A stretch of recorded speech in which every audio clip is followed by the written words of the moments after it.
we've seen how the repeated toss of a coin engendered, surprisingly, an outcome which is equivalent to a point on the unit interval.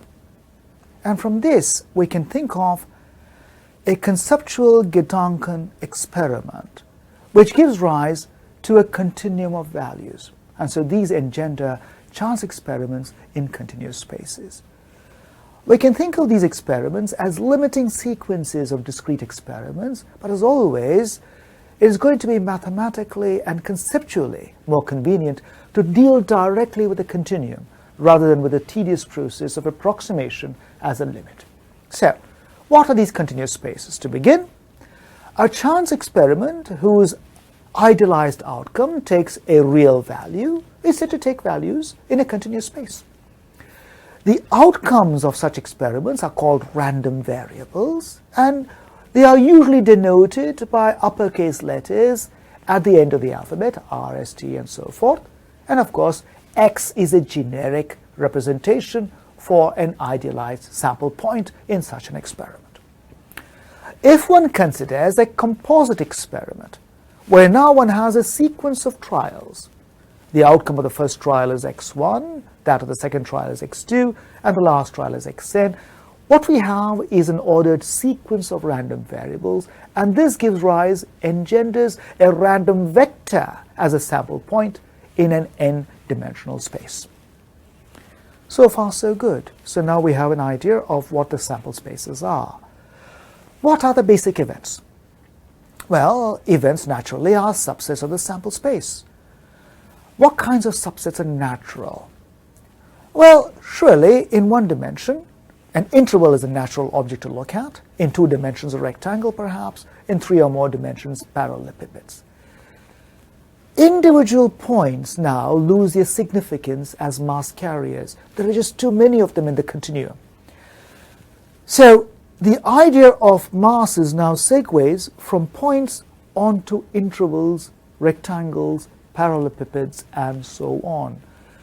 These objects, intervals and so on, are now the mass carriers in continuum experiments. To get probabilities, we're going to have to stitch these together properly. Okay. So, and that comes up next. What constitutes a probability measure? In the discrete domain, we put individual mass on elements. When we move to the continuum, we segue from masses to mass densities. So what is a density?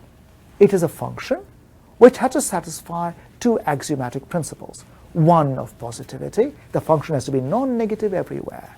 It does not make sense to talk about a negative probability.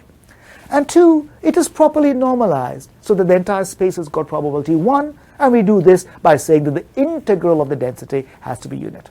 So positivity says in 1 or more dimensions the function is non-negative everywhere, and normalization says that the integral of the function, the area under the curve in 1 dimension must be unit, and in more than 1 dimension the integral of the function must be unit.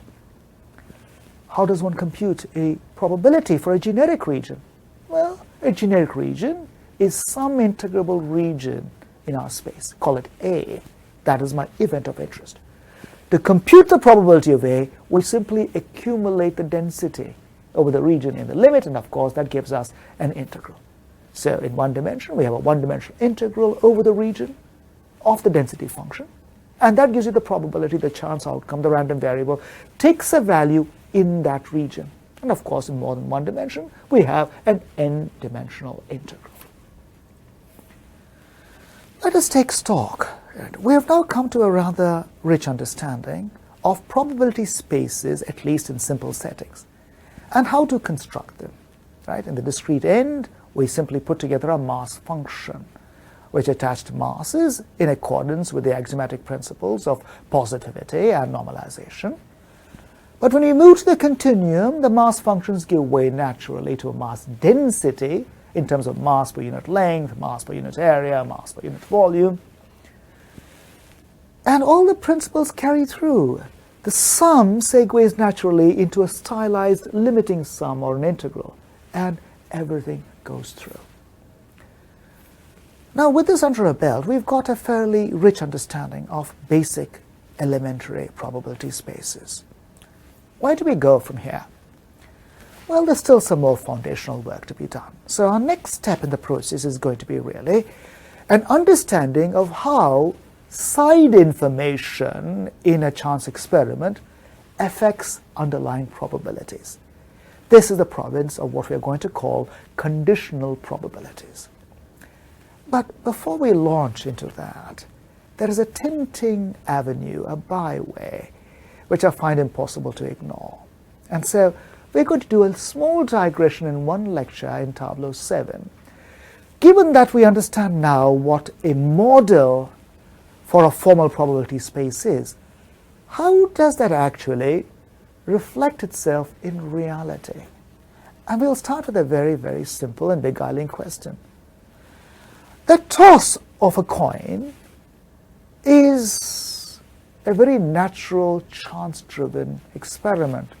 But when you think about it, a coin is a physical object. Why is there anything at all chance-driven about it? And what is there that allows us to suitably model deterministic physical phenomena by these random processes? So this is a dangerous bent digression. Not that it's particularly hard. It is not. It is actually going to be very elementary in terms of the mathematical background you will need.